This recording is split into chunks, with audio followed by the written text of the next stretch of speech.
Assalamualaikum warahmatullahi wabarakatuh. Saya Pandu Rudiansyah, NIM 3119177 dari kelas 1D. Di sini saya akan menjelaskan contoh kasus metode ortogonal. Contoh kasus. Dari suatu percobaan pengaruh populasi benih dengan interval yang sama, T1 sama dengan 25, T2 sama dengan 50, T3 sama dengan 75, T4 sama dengan 100, T5 sama dengan 125, dan T6 sama dengan 150 terhadap produksi padi menurut trak, dan data yang diperoleh adalah sebagai berikut. Untuk populasi pupuk, kita terdiri dari 6 pelakuan dan kelompoknya terdiri dari 4 kelompok. TK di sini yaitu hasil jumlah dari kolom kelompok 1. Dan selanjutnya berikut dengan yang lain. Kelompok 2 TK-nya 31,284. Berikut seterusnya. Dan TPI ini yaitu jumlah dari baris T1. YP ini adalah rata-rata dari baris ke-1. Selanjutnya yaitu prosedur MOP. Dari daftar koefisien ortogonal polinomial pada lampiran 7, ambil himpunan koefisien kontras ber-dB tunggal yang diperlukan seperti tabel 6,5. Tabel 6,5 koefisien ortogonal polinomial untuk T sama dengan 6 pelakuan. Nah, di sini karena 6 pelakuan, kita ambil dari lampiran ke-7 yaitu tabel yang ke-6. Ini ada linear, kuadratik, kubik, dan kuartik berikut dengan CI kuadratnya. Yang kedua, hitung JK masing-masing kontras ber-dB tunggal atau bagi masing-masing ortogonal polinomial sebagai berikut. Nah, rumusnya yaitu JKL sama dengan TL kuadrat per RTCI kuadrat kali TL sama dengan CI kali TPI. Sehingga untuk contoh ini diperoleh JK1 sama dengan JK linear sama dengan RTL2 per RTCI2. Nah, kita tinggal masukkan nilai T-nya itu dari ini T 0,5 dikali 20,496 dari sini TPI-nya. Berikut dengan selanjutnya T2 dengan beserta TPI-nya, T3 beserta TPI-nya, berikut dengan yang lainnya. Tinggal masukkan, kemudian dikuadratkan per 4 kali 70. 4 ini dari jumlah kelompoknya. Kelompoknya ada 4 dan 70 ini dari TCI kuadrat. Dari mana 70? Ini adalah jumlah 5 kuadrat min 3 kuadrat plus min 3 kuadrat plus min 1 kuadrat plus 1 kuadrat plus 3 kuadrat plus 5 kuadrat. Tinggal dijumlahkan dan hasilnya akan menjadi 70. Setelah itu kita akan selanjutnya menjumlahkan JK-nya. Setelah kita jumlahkan didapat hasil 0,760,035.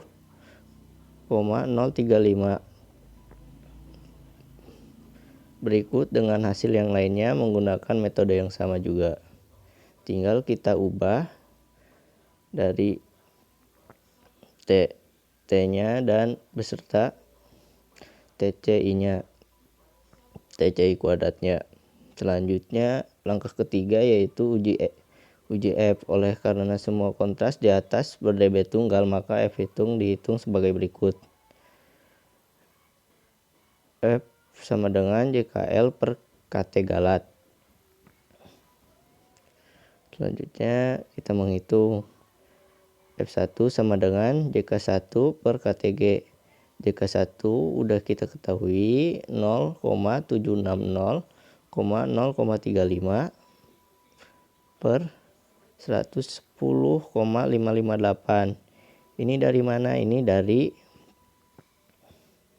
tabel ini KT galat, berarti yang ini KT galat 110,558. Tinggal kita masukkan, terus kita hitung sama dengan 6,87. Berikutnya F2. F2 menggunakan rumus yang sama, tinggal diganti JK-nya, memperoleh hasil 0,67. Dengan cara yang sama diperoleh F3 sama dengan 1,02, F4 sama dengan 0,82, dan F5 sama dengan 1,45.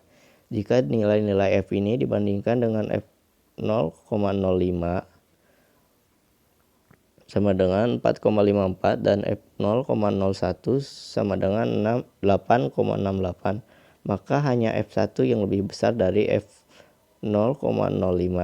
Ini berarti bahwa hanya derajat polinomial pertama yang atau linear yang nyata, sehingga disimpulkan bahwa produksi padi dan takaran benih berkaitan secara linear nyata.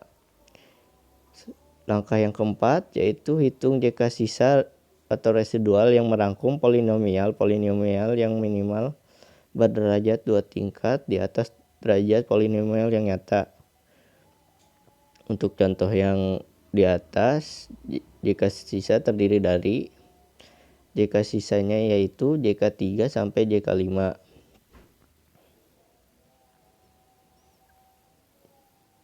Untuk menghitung JK sisanya berarti kita tinggal masukkan JK3 plus JK4 plus JK5. JK3-nya 0,113,301, JK4-nya 0,090,630, JK5 0,159,960. Kita tinggal masukkan dan dijumlahkan, hasilnya 363,891. Sehingga kita menghitung KT sisa setelah kita mengetahui JK sisa ini. KT sisa sama dengan JK sisa per P sisa. JK sisanya udah kita ketahui 363, dan P sisa ini jumlah dari JK sisa. Berarti jumlah dari JK sisanya yaitu 3. Tinggal dibagi 3. Hasilnya yaitu 0,121,297. Selanjutnya menghitung F sisa. F sisa dapat dihitung dengan rumus KT sisa per KTG. KT sisanya kita udah ketahui yaitu 0,121,297 per 0,1110558 dari tabel sampingnya dengan ini 110,558, yaitu hasilnya 1,10. Hasil ansira menurut uji MOP ini tertera pada tabel 6,6 dari hasil ansira. Dari hasil ansira ini terlihat bahwa meskipun dari ANOVA baku perlakuan berpengaruh tidak nyata, uji lanjut menurut MOP dapat menunjukkan adanya hubungan linear nyata antara populasi benih dan produksi kedelai. Untuk percobaan yang mempunyai ulangan tidak sama, prosedurnya dapat dilihat pada Gomez and Gomez 1980. Kita tinggal membuat tabel. Untuk SK-nya ada kelompok, pop benih, linear, kuadratik, sisa, dan galat. Untuk kelompoknya, kelompok 3 kita kelompok sisa ini tinggal dimasukkan DB-nya untuk kelompok 3, pop DB untuk pop benih 5, DB untuk linear 1, DB kuadratik 1 dan DB sisa 3 dan Galat 15. Terus kita tinggal masukkan JK juga.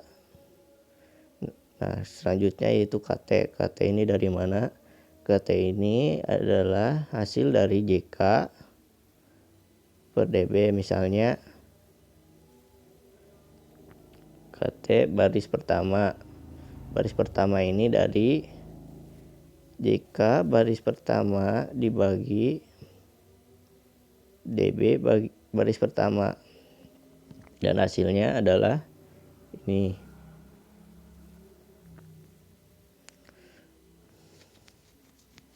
Dan kita selanjutnya memasukkan F hitungnya. F hitung udah dijumlahkan dan hasilnya udah kita temui, kita tinggal masukkan saja. Nah, selanjutnya menentukan F tabel. F tabel ini kita menentukannya dengan cara misalkan untuk baris pertama ini kita tentukan, berarti ini baris ketiga dan kolom ke-15. Nah, untuk yang ini berarti kita tentukan baris ketiga kolom ke-15, baris ketiga kolom ke-15, berarti untuk batas atas 3,29 dan batas bawah 5,42. Nah, ini udah kita temui. Berikut dengan yang lainnya. Selanjutnya yaitu kesimpulan. Untuk baris kelompok, F hitung lebih besar daripada F tabel, berarti menolak K0. Dan untuk pop benih, F hitung kurang dari F tabel, berarti gagal menolak K0. Dan untuk baris linear, F hitungnya lebih besar dari F tabel, berarti menolak K0. Dan dan baris kuadratik, F hitungnya kurang dari F tabel, berarti gagal tolak K0. Dan yang terakhir, baris sisa, F hitung kurang dari F tabel. Maka kita peroleh kesimpulan berdasarkan SK 95% dipercaya bahwa populasi benih dengan interval yang sama terhadap produksi padi yang mempengaruhi kurva kelompok dan linear tetapi tidak mengikuti kurva pop benih, populasi benih, kuadratik, dan sisa. Sekian materi dari saya Pandu Nurdiansyah. Wassalamualaikum warahmatullahi wabarakatuh.